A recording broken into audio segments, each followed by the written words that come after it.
नमस्कार, मैं हूं आपके साथ रिंकी बाजपेयी और आप देख रहे हैं प्रयागराज न्यूज। चलिए शुरुआत करते हैं आज की फटाफट 10 खबरों से।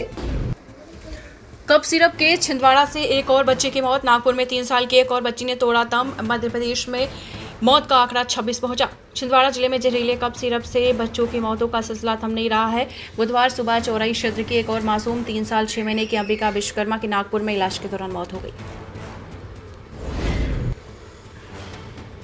सीएम फडणवीस के सामने भूपति समेत 61 नक्सलियों का सरेंडर। छत्तीसगढ़ में 1.5 करोड़ का इनामी था भूपति। सुकमा में 27 नक्सलियों ने छोड़ा हथियार। छत्तीसगढ़ के पड़ोसी राज्य महाराष्ट्र के गढ़चिरौली में मोजुल्ला वेणुगोपाल राव उर्फ भूपति उर्फ सोनू दादा नक्सली समेत 61 नक्सली मुख्यमंत्री देवेंद्र फडणवीस के सामने हथियार डाल दिए। बिहार में ऑफिस अटेंडेंट के पदों की संख्या और आवेदन की तारीख बढ़ी। अब 4,388 वैकेंसी। 24 नवंबर तक करें अप्लाई। बिहार कर्मचारी चयन आयोग ने ऑफिस अटेंडेंट भर्ती 2025 के लिए आवेदन की आखिरी तारीख बढ़ा दी है। अब उम्मीदवार 24 नवंबर 2025 तक ऑनलाइन आवेदन कर सकते हैं। इसी तरीके से फीस जमा करने की आखिरी तारीख 14 अक्टूबर से बढ़ाकर 21 नवंबर 2025 कर दी गई है। डॉक्टर कलाम को स्कूल में टोपी पहनने पर पीछे बिठाया। टीचर के ब्राह्मण पत्नी ने खाना परोसने से किया मना। बच्चों के राष्ट्रपति के तौर पर डॉक्टर एपीजे अब्दुल कलाम देश भर के स्टूडेंट्स के बीच बहुत लोकप्रिय हुए। हर साल 15 अक्टूबर को उनका जन्मदिन वर्ल्ड स्टूडेंट्स डे के रूप में मनाया जाता है। आज अब्दुल कलाम को याद करते हुए लोग उनके जीवन के बहुत सारे किस्से सुनाते हैं। डॉक्टर एपीजे अब्दुल कलाम का जन्म मद्रास के रामेश्वरम द्वीप के एक तमिल मुस्लिम परिवार में हुआ था।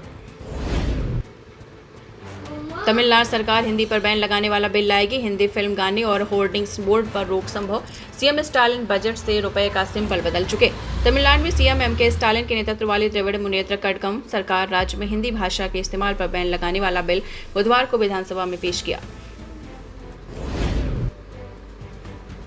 फर्रुखाबाद एसपी आरती सिंह ने हाईकोर्ट में माफी मांगी। 2 लोगों को 7 दिन अवैध हिरासत में रखा। वकील के घर में तोड़फोड़ की थी। इलाहाबाद हाईकोर्ट में बुधवार को फर्रुखाबाद के पुलिस अधीक्षक एसपी आरती सिंह की पेशी हुई है। हैबियस कॉर्पस मामले में एसपी ने कोर्ट में हलफनामा देकर माफी मांगी। बदायूं के रामलीला मंच पर कमरिया करे लपालप मंच रोककर कलाकारों ने किया अश्लील डांस। बदायूं में रामलीला कार्यक्रम के दौरान मंच पर राम सीता के किरदार निभाने वाले कलाकारों ने अश्लील डांस किया। अश्लील डांस का वीडियो सोशल मीडिया पर जमकर वायरल हुआ है। दिल्ली की हवा खराब, प्रदूषण रोकने स्टेज 1 के उपाय लागू। मध्य प्रदेश राजस्थान में पारा 15 डिग्री सेल्सियस तक पहुंचा। देश में 110 साल की तीसरी सबसे तेज ठंड। दिल्ली में मंगलवार को हवा की गुणवत्ता खराब हो गई। इसके चलते commission for air quality management ने इस मौसम में पहली बार ग्रेडेड रिस्पांस एक्शन प्लान के तहत प्रतिबंध लागू कर दिया।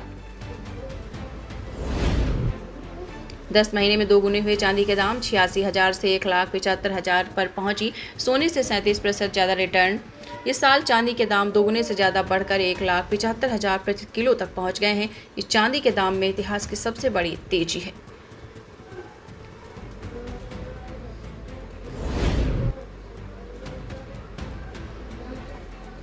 बिहार चुनाव, बीजेपी की दूसरी लिस्ट जारी। 12 नाम। एक दिन पहले बीजेपी ज्वाइन करने वाली मैथिली ठाकुर को टिकट। बक्सर से पूर्व आईपीएस आनंद मिश्रा को उतारा। बीजेपी ने 12 नामों की दूसरी लिस्ट जारी कर दी है। लोक गायिका मैथिली ठाकुर को अलीराजपुर से टिकट मिला है। वहीं बक्सर से पूर्व आईपीएस आनंद मिश्रा को टिकट दिया गया है। मैथिली ठाकुर ने एक दिन पहले 14 अक्टूबर को ही बीजेपी ज्वाइन की थी। आनंद मिश्रा लोकसभा चुनाव लड़ने के लिए आईपीएस की नौकरी छोड़कर आए थे। उस वक्त बीजेपी ने टिकट नहीं दिया। चुनाव में निर्दलीय खड़े हुए थे। विधानसभा चुनाव में बीजेपी ने उन्हें मौका दिया।